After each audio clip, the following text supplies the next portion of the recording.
გამარჯობა. ხო, მოკლედ ანუ არ ვიცი ამდენ გადმოაჩინეს თქმას მინდა, მაგრამ სობრია ხეთაღუნციანად ბაგღეჭა მივეზაღმა. არ გინდა იყავი ენგრემ.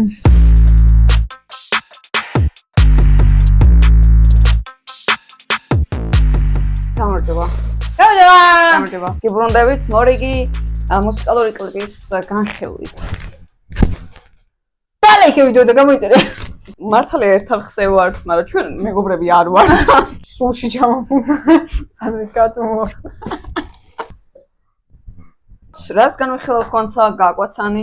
დღეს განვიხილავთ იმისთან კლიპს, განვიხილავთ იმისთან ადამიანის მიერ შესრულებულ სიმღერას და იმისთან რეჟისორის მიერ გადაღებულ ფილმს, რომ გაგიკვირდებათ ეგრევე იმისთან მუსიკალური კლიპია. ამ კლიპს შემოკარგებო ქვია The Bed. The Bed არ არის. აბა? Just Bed. დღეს განვიხილავთ მაიკ ჯექსონის უკვდავ ჰიტს, როგორი ისე ბრწყები სიტყვებია. Bed, რომლის რეჟისორიც არის დიადი მარტინ სკორსეზი. დიადი მაიკლ ჯექსონის დიადი ჰიტის დიადი რეჟისორი. ამ სიმღერის ის კლიპი რაც ნანახი ვოქ სტერეოზე რო გადიოდა ხოლმე და Music Box-ზე 4 წუთიანი ვერსია არის მხოლოდ ნაწილი იმისა რაც რეალურად არის. შეიძლება ითქვას რომ ფილმი ზოგადად, ხო? ხო, მოკლემეტრაჟიანი ფილმი ნამდვილად დიახ. ყველაზე მთავარი რაც არის სცენარის ავტორი არის რიჩარდ პრაისი. რიჩარდ პრაისი რომელსაც ყველა პირზე კოსმოსით ერთ-ერთი პროდიუსერი ამ კლიპის არის Quincy Jones-ი. ნაღებმა საზოგადოებამ მოიყარა თავი, შეიკრიბნენ და მოდით რამე ძალიან კარგი კლიპი ხომ არ გადაგვა. აი ესე გადაიღეს ძალიან კარგი კლიპი. ეს კლიპი მიეკუთვნება კლიპების იმ კატეგორიას, რომელიც წინა ვიდეოში ანუ უკვე ახსენეთ, რომ არსებობს set კლიპები, რომლებიც უფრო მართლა მოკლემეტრაჟიანი ფილმებია და მხოლოდ სიმღერის თანდევი არ არის ვიზუალი და დიალოგებიც შეიძლება იყოს მასში და ამ ფილმში ნამდვილად ბევრი დიალოგია და მთელი ამბავია და მოკლედ რეები არ ხდება, ყველაფერი ხდება. კომენტარებში დაწერეთ თუ გამოიცანთ ეს რომელი ფილმის საუნდტრეკის ნოტებია. დავიწყოთ მაშინ განხილვა. 18 წუთიანია, ჩვეულებრივად მართლა მოკლემეტრაჟიანი ფილმია. რეალური ამბავი გახდა ინსპირაცია, იყო ასეთი ახალგაზრდა ედმუნდ ერი. თუ ჰერ. Hey, no cheating. ედმუნდ ერი ბიჭი რომელიც დაიბადა ჰარლემში, სწავლობდა სკოლაში და მოწვევას ელოდა რომელიმე წარჩინებული კოლეჯიდან ან უნივერსიტეტიდან რომ გაეგრძელებინა სწავლა. მაგრამ 1995 წელს პოლიციელმა მოკლა ეს ახალგაზრდა. სიმღერასთან შესაბამისად კლიპის და უფრო მეტად კლიპი. იმდროინდელ რასობრივ სირთულებზე, ანუ როგორი რთული იყო, როგორ ვთქვა. შეუძლებელი. მაიკ ჯექსონმა საუკეთესოდ თქვა და ამ კლიპმა საუკეთესოდ თქვა ის თქმაც მე ამ წუთებში არ შემიძლია. მაშინ ტექსტი თქვა აქაც ჯერ რომ ტექსტი უფრო რავი მაიკ ჯექსონის სტილში არა, ეხლა რა ვიტექსტი. Ask your mother. Ask your sister. Ask me.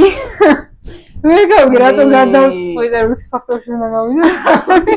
ტექსტის შინაარსი არის შემდეგნაირი. დაჩაგრული ადამიანი მიმართავს თავის ჩაგვრელებს თან ძალიან თავდაჯერებულად. ეს მიმართვა ემსახურება ჩაგვრელების დაფიქრებას იმაზე თუ რას ნიშნავს bed და ანუ ვინ არის bed და როგორ შეიძლება აღიქვას და რა კონტექსტში და რა არის bed ამ შემთხვევაში ზოგადად ანუ და ხო კლიპი მე ამის გაშლას ემსახურება მთლიანად ჯექსონის სიმღერებს და კლიპებსაც როგორც წესი ახასიათებთ რომ ძალიან დიდი ძალა მოდის ძალიან რაღაცნაირად რო უყურებ და ქორეოგრაფიას რა თქმა უნდა ძალიან დიდ როლს თამაშობს ამაში თან ბევრი ერთად რო ცეკვავენ და შემდეგ ძალიან დიდი მუხტი მოდის რა.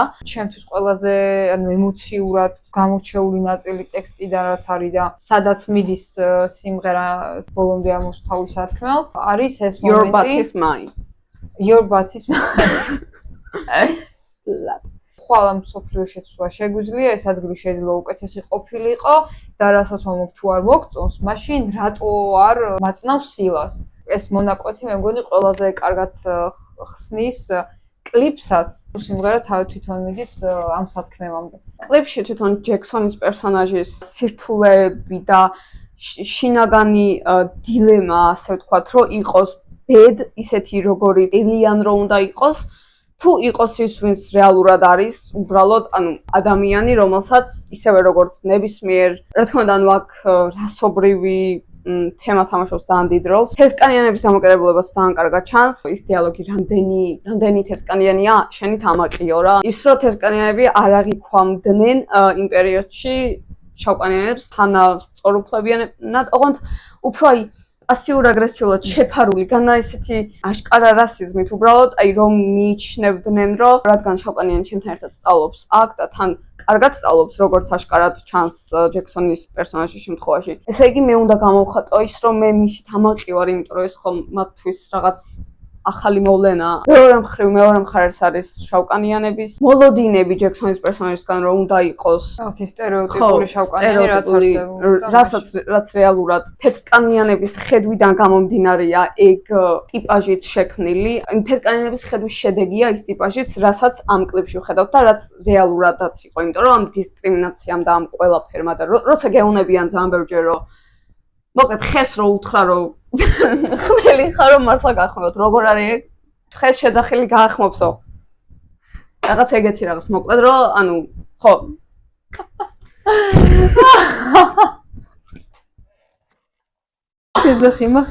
შეძახი მახიგა ხო მადლობა გონცა ეძახი უხმე უგახმება ხო მოკლედ ანუ არ ვიცი ამდენ გადმოვეცილეს თქმას მინდა მაგრამ მიდი გონცა აბა შენ თქვი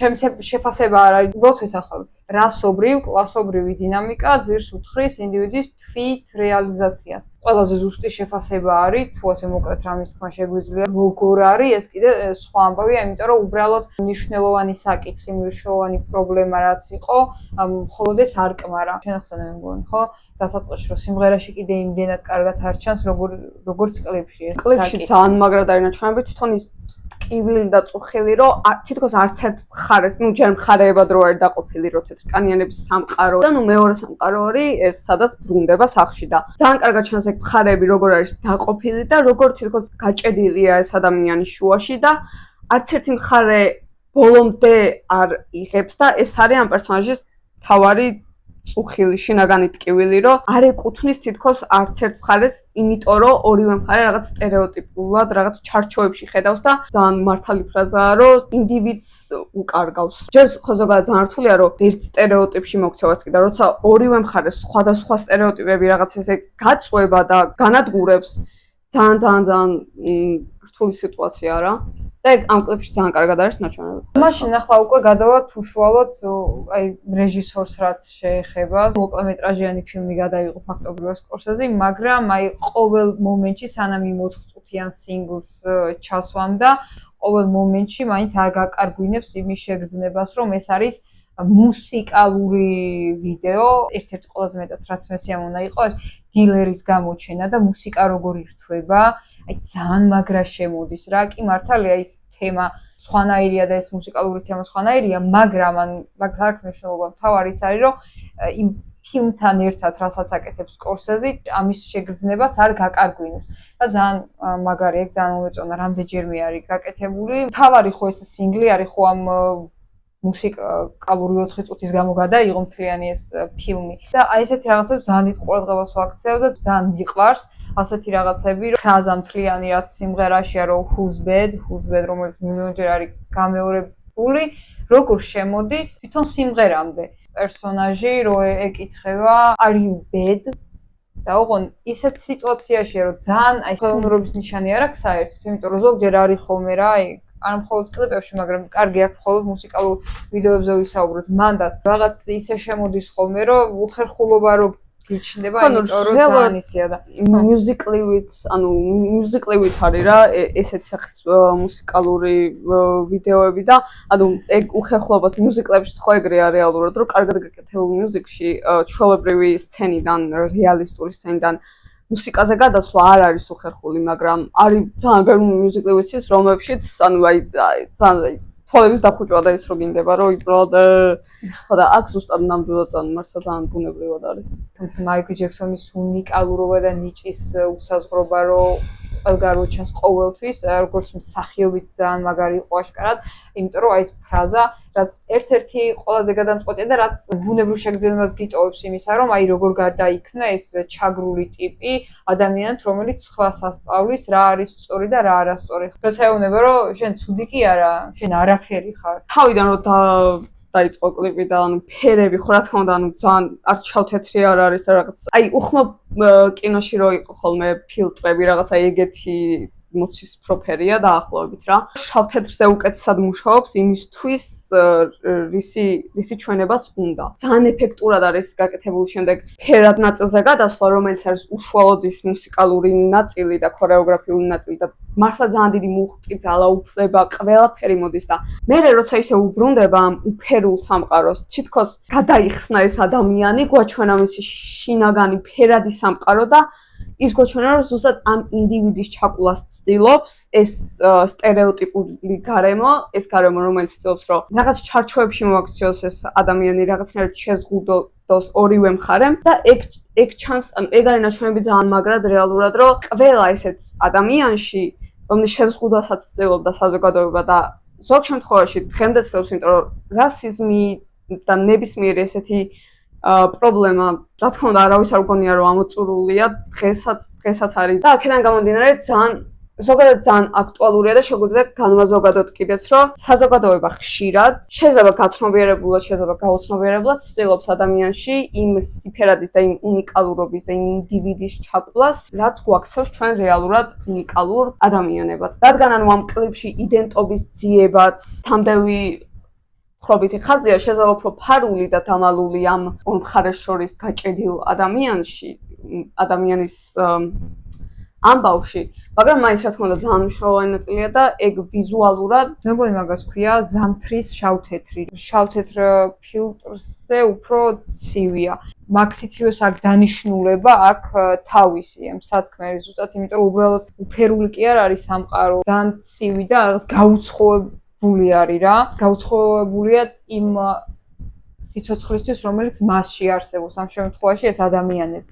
ვიზუალურად ასევე მე მინდა ვთქვა, ნუ ჯერ ეს მეტროში გადაღებული კადრები გასაძარცვად ჩადიან და რაღაცა ეს მეტრო, ამიტომ ლოგიკური ადგილია რაღაც, მაგრამ თანამდროს ვიზუალურად კლიპისთვის ძალიან მოუხდა.